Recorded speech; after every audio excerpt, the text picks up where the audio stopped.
ദൈവം തരുന്ന ട്രെയിനിങ്ങുകളെ ഓർത്തൊന്ന് കർത്താവിനെ സ്തുതിക്കാമോ? ചില പ്രതിസന്ധികളുടെ ഘട്ടത്തിൽ, ചില വെല്ലുവിളികളുടെ നടുവിൽ ദൈവം നിനക്ക് തരുന്ന ട്രെയിനിങ്, ആ ട്രെയിനിങ്ങിനെ ഓർത്ത് ദൈവത്തെ സ്തുതിക്കുകയാണ്. അത് അനുഭവിക്കുന്നവർക്കായി ഞാൻ കർത്താവിനെ വാഴ്ത്തുന്നു. ഏലിയാവെന്ന മനുഷ്യനിതാ ഇവിടെ ട്രെയിനിങ് കിട്ടുകയാണ്. ഒറ്റപ്പെടലിൻ്റെ കരീത്തിലേക്ക് പോകുവാൻ ദൈവം ഏലിയാവിനെ അറിയിച്ചു.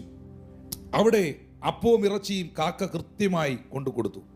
എന്നാൽ പിന്നെ നമ്മൾ കാണുന്നത്, ദേശത്ത് മഴ പെയ്യാതിരിക്കുമ്പോൾ 8-ാം വാക്യത്തിൽ അവൻ യഹോവയുടെ അരുളപ്പാടുണ്ടായത്, നീ എഴുന്നേറ്റ് സീദോനോട് ചേർന്ന് സാരാപത്തിൽ ചെന്ന് അവിടെ പാർക്കുക. നിന്നെ പുലർത്തേണ്ടതിന് അവിടെയുള്ളൊരു വിധവയോട് ഞാൻ കൽപ്പിച്ചിരിക്കുന്നു. അപ്പോൾ സാരാപത്ത് എന്ന് പറയുന്ന സ്ഥലം ഇസബേലിയ അധികാരത്തിന് കീഴിൽ കിടക്കുന്ന സ്ഥലമാണ്. സാരാപത്ത് എന്ന് പറയുന്ന സ്ഥലം ശരിക്കും പറഞ്ഞാൽ, നിങ്ങൾക്ക് മനസ്സിലാകുന്ന ഭാഷയിൽ പറഞ്ഞാൽ, സൈറ്റനിക് ഹെഡ്ക്വാർട്ടേഴ്സ് ആണ്. ഹല്ലേലൂയ. ആ ദേശത്തിൽ ശരിക്കും പറഞ്ഞാൽ ഭയങ്കരമായ ദൈവിക ന്യായവിധി നിലനിൽക്കുകയാണ്. അവിടെ ഭക്ഷണമില്ല, അവിടെ മുഴുവൻ പട്ടിണിയാണ്. ഇനി ആ ദേശത്തിനകത്ത് പൈശാചിക സ്വാധീനം ശക്തമായി ഉണ്ട് എന്നുള്ളതിൻ്റെ തെളിവാണ് അവിടെ നിൽക്കുന്ന ആ സ്ത്രീയും കൊച്ചും. എന്തായിരുന്നു ആ സ്ത്രീയുടെ തീരുമാനം? രാത്രി ആത്മഹത്യ ചെയ്യാൻ, അല്ലേ? ആത്മഹത്യ ചെയ്യാൻ പ്രേരിപ്പിക്കുന്നത് പരിശുദ്ധാത്മാവല്ലല്ലോ. ആത്മഹത്യ ചെയ്യാൻ പ്രേരിപ്പിക്കുന്നത് പിശാചല്ലേ? സാത്താന്യ സ്വാധീനം ആ ദേശത്ത് നിൽക്കുന്നു. ക്ഷാമവും പട്ടിണിയും ആ ദേശത്ത് നിൽക്കുന്നു. അവിടെയാണ് ദൈവം തൻ്റെ ആ അഭിഷിക്തനെ അയച്ചത്. ഈ ഓൺലൈനിൽ വിവിധ സഭകളിലുള്ള ദൈവദാസന്മാർ കാണുന്നു, കുടുംബങ്ങൾ കാണുന്നു. ഒത്തിരി പേർ ഇതിൽ ജോയിൻ ചെയ്തിരിക്കുന്നു എന്ന് ഞാൻ തിരിച്ചറിയുന്നു, മനസ്സിലാക്കുന്നു. സ്നേഹത്തോടെ ഈ ഭാഗത്തിൽ നിന്ന് ഞാൻ പറയുന്നു, സാരാപത്തിലെ വിധവയും അവളുടെ പൈതലും മരിക്കാനിരിക്കുന്ന ആ ദിനത്തിൽ, ആ റൈറ്റ് ടൈമിൽ, ആ റൈറ്റ് പ്ലേസിൽ ഒരു റൈറ്റ് പേഴ്സണെ ദൈവം സെൻഡ് ചെയ്യുകയാണ്. ഏലിയാവെന്ന് പറയുന്ന ദൈവപുരുഷനല്ലാതെ, ആ അഭിഷിക്തനല്ലാതെ വേറെ ആരവിടെ ചെന്നാലും ആ ദേശത്തിൻ്റെ സ്ഥിതികൾക്കോ ആ കുടുംബത്തിൻ്റെ സ്ഥിതികൾക്കോ വ്യത്യാസം ഉണ്ടാകത്തില്ല. ദൈവത്തിന് വരുത്തുവാൻ കഴിയുന്ന മാറ്റം മനുഷ്യന് വരുത്താൻ കഴിയത്തില്ല. ദൈവത്തിന് ഉയർത്താൻ കഴിയുന്ന ഉയർച്ചകൾ മനുഷ്യന് ഉയർത്താൻ കഴിയത്തില്ല. ദൈവത്തിന് കരുതാൻ കഴിയുന്ന കരുതലുകൾ മനുഷ്യന് കരുതാൻ കഴിയത്തില്ല. അതുകൊണ്ടാണ് സങ്കീർത്തനക്കാരൻ ലോകത്തെ അറിയിച്ചത്, മനുഷ്യരിൽ ആശ്രയിക്കുന്നതിനേക്കാൾ നല്ലത് യഹോവയിൽ ആശ്രയിക്കുന്നത്, പ്രഭുക്കന്മാരിൽ ആശ്രയിക്കുന്നതിനേക്കാൾ നല്ലത് യഹോവയിൽ ആശ്രയിക്കുന്നത്. ചിലർ രഥങ്ങളിലും ചിലർ അവരവരുടെ കുതിരകളിലും ആശ്രയിക്കുമ്പോൾ ഞങ്ങളോ ഞങ്ങളുടെ ദൈവമായ യഹോവയിൽ ആശ്രയിക്കുന്നു.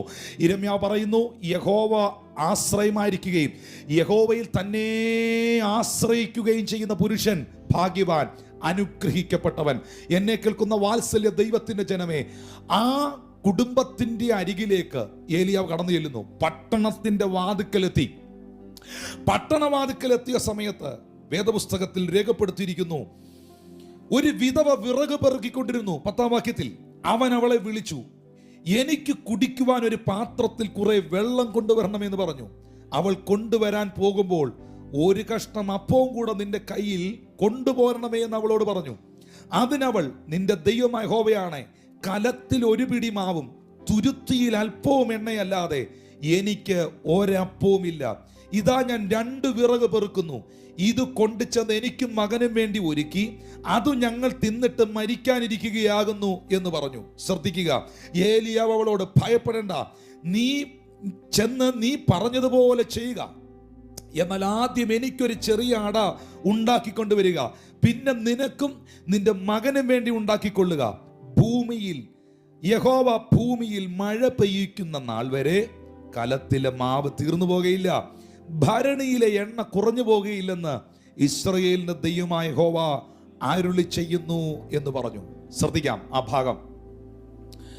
ഈ പട്ടണവാതിക്കൽ എത്തിയപ്പോൾ ഈ സ്ത്രീയോട് പ്രവാചകൻ പറഞ്ഞു, സഹോദരി, എനിക്ക് കുടിക്കാൻ ഒരിച്ചിരി വെള്ളം തരാമോ? അല്പം വെള്ളം തരുമോ?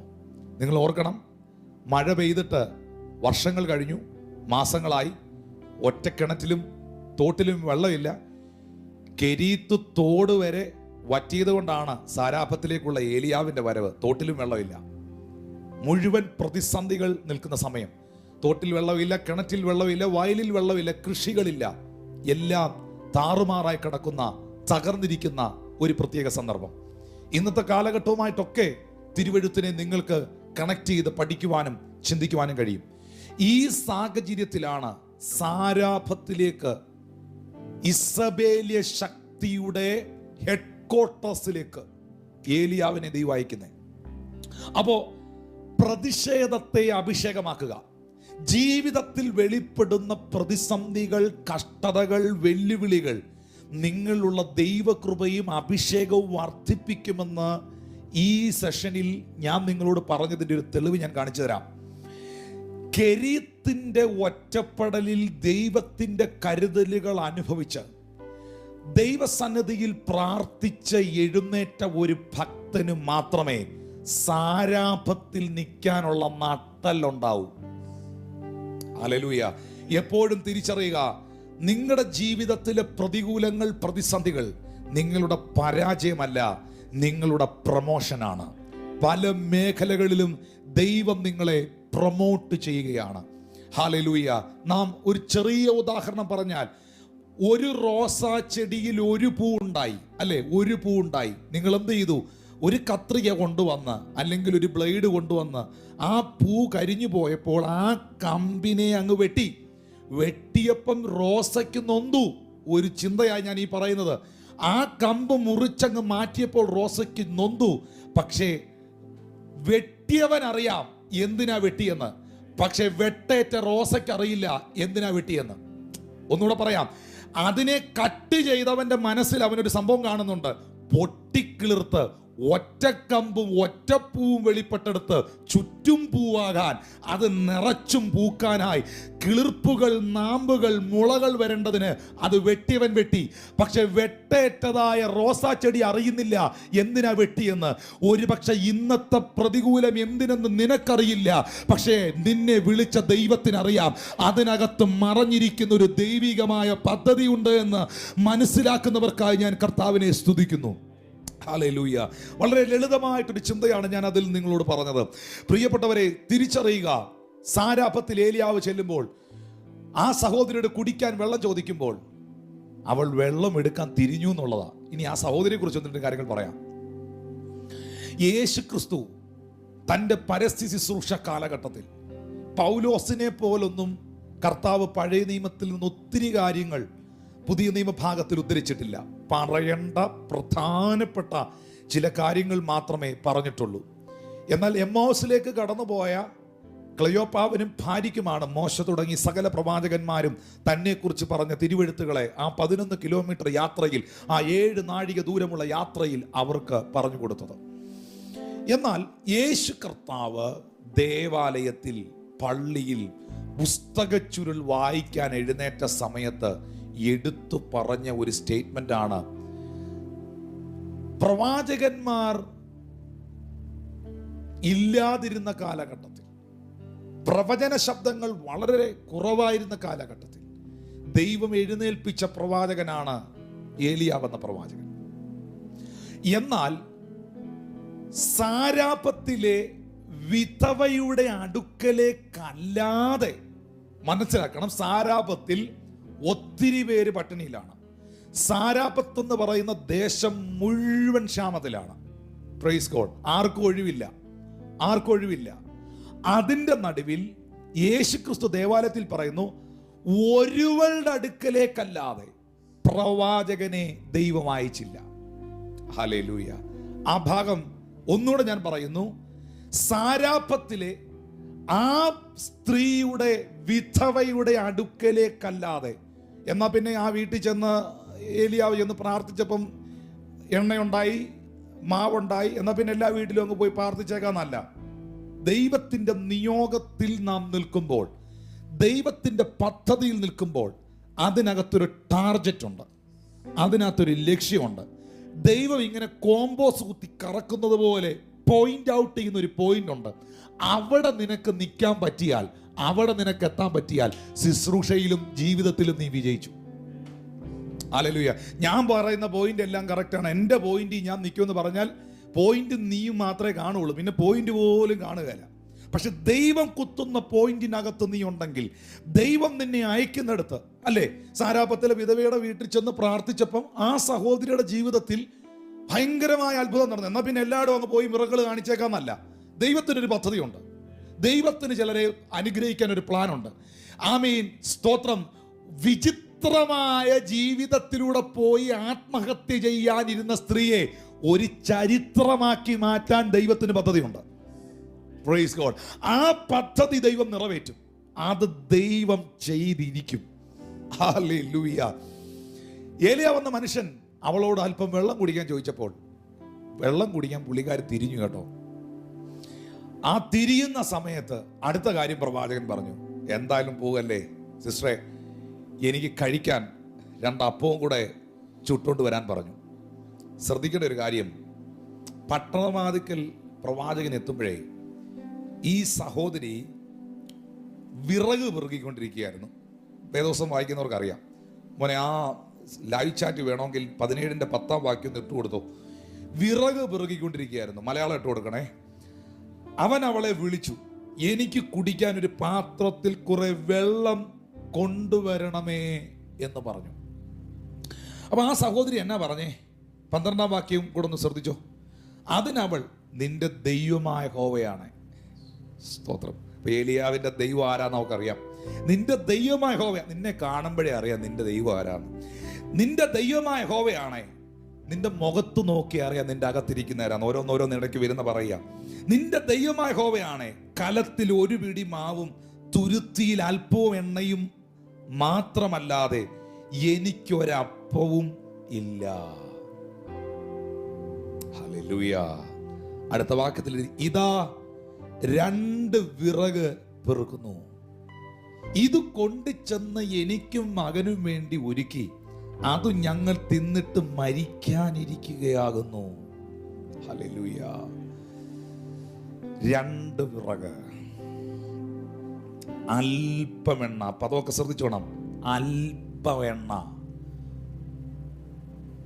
1 പിടി മാവ്, അല്പമെണ്ണ, 2 വിറക്. എന്താ ഇത് കാണിക്കുന്നത്? Limitation, limitation, limited source. Limited ആണ്. അവളുടെ കയ്യിലുള്ളതെല്ലാം വളരെ ലിമിറ്റഡ് ആണ്. 2 വിറക്, 1 പിടി മാവ്, അല്പ എണ്ണ, എല്ലാം ലിമിറ്റഡ് ആണ്. പക്ഷേ ഒരു അഭിഷിക്തനെ, ദൈവത്തിൻ്റെ അഭിഷേകം വഹിക്കുന്ന ഒരു പ്രവാചകനെ അവളുടെ അടുക്കലേക്ക് ദൈവം അയച്ചത് ആ ലിമിറ്റേഷനെ ബ്രേക്ക് ചെയ്യാനാണ്. എപ്പോഴും ഓർക്കുക, ക്രിസ്തുവിന്, ദൈവത്തിന് സ്ഥാനാപതിയായി നിൽക്കുന്ന മനുഷ്യനാണ് ദൈവപുരുഷനായ ഏലിയാവ്, അല്ലേ? യഹോവയാകുന്ന ദൈവത്തെ ആ മനുഷ്യൻ അവിടെ റെപ്രസെന്റ് ചെയ്യാണ്. ഈ ഭൂമിയിൽ പുതിയ നിയമ വിശ്വാസികൾ ക്രിസ്തുവിന്റെ അംബാസഡർമാരാണ്. ഹല്ലേലൂയ. ക്രിസ്തുവിനെ നാം ഇവിടെ പ്രതിനിധാനം ചെയ്യുന്നവരും അവനെ ഈ ഭൂമിയിൽ ജീവിതത്തിലൂടെ വെളിപ്പെടുത്തുന്നവരുമാണ്. പുത്രന്റെ സാദൃശ്യത്തോട് നാം അനുരൂപരായി തീരുക. ഈ സമയത്ത് ഏലിയാവുമായിട്ടുള്ള ആ സഹോദരിയുടെ എൻകൗണ്ടർ, കൂട്ടിമുട്ടൽ, കൂടിക്കാഴ്ച അവളുടെ ജീവിതത്തിലെ ലിമിറ്റേഷനെ ബ്രേക്ക് ചെയ്തു. അഭിഷേകം നിന്റെ ലിമിറ്റേഷനെ ബ്രേക്ക് ചെയ്യും. ദൈവ സാന്നിധ്യം നിന്റെ ലിമിറ്റേഷനെ ബ്രേക്ക് ചെയ്യും. ഐ ആം വെരി ലിമിറ്റഡ് എന്ന ചിന്തയിൽ നിങ്ങൾ ഇരിക്കുന്നെങ്കിൽ, കർത്താവേ, എനിക്കൊന്നും ചെയ്യാൻ കഴിയുന്നില്ല, എല്ലാം അവസാനിച്ച മട്ടാണ്, എൻ്റെ കയ്യിലുള്ളതെല്ലാം തീർന്നു, എന്നിലുള്ളതെല്ലാം നഷ്ടപ്പെട്ടുകൊണ്ടിരിക്കുന്നു, കർത്താവേ, ഞാൻ ഒരു പരാജയത്തിൻ്റെ വക്കിലേക്ക് പോയിക്കൊണ്ടിരിക്കുന്നു എന്ന നിലകളിലും നിലവാരത്തിലും ആരെങ്കിലും ഈ സഭായോഗത്തിൽ എവിടെങ്കിലും ഇരുന്ന് എന്നെ കാണുന്നുണ്ടെങ്കിൽ അവരോട് ഞാൻ പറയുന്നു, ദൈവസന്നിധിയിലേക്ക് ഓടിച്ചെല്ല്. കർത്താവിൻ്റെ സന്നിധിയിലിരുന്ന് പ്രാർത്ഥിക്ക്. അവൻ്റെ മുഖത്തേക്ക് നോക്ക്. ആ കൂടിക്കാഴ്ച നിങ്ങളുടെ ലിമിറ്റേഷനെ ബ്രേക്ക് ചെയ്യും. നിങ്ങളുടെ ലിമിറ്റേഷനെ ബ്രേക്ക് ചെയ്യും. നിങ്ങളുടെ നിരാശകളെ ബ്രേക്ക് ചെയ്യും. The Bible says, do not fear. Go do as you have said. Do not fear. ഏലിയാവ് അവളോട് ഭയപ്പെടണ്ട.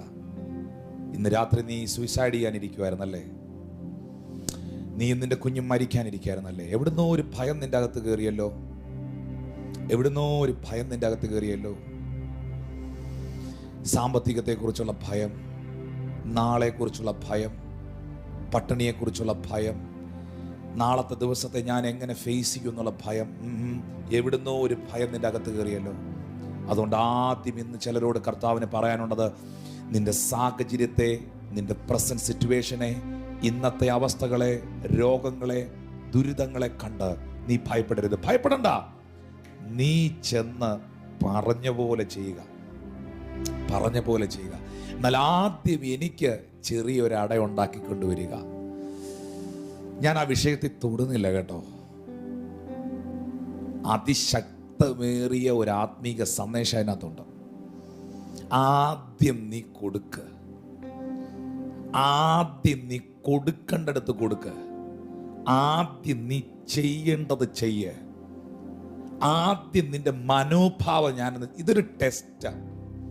എനിക്കൊരട ഉണ്ടാക്കിക്കൊണ്ടുവരിക എന്ന് പറഞ്ഞാൽ ഒരുമാതിരിപ്പെട്ട അമ്മാമ്മമാരെല്ലാം മുങ്ങും, അച്ചായനും മുങ്ങും.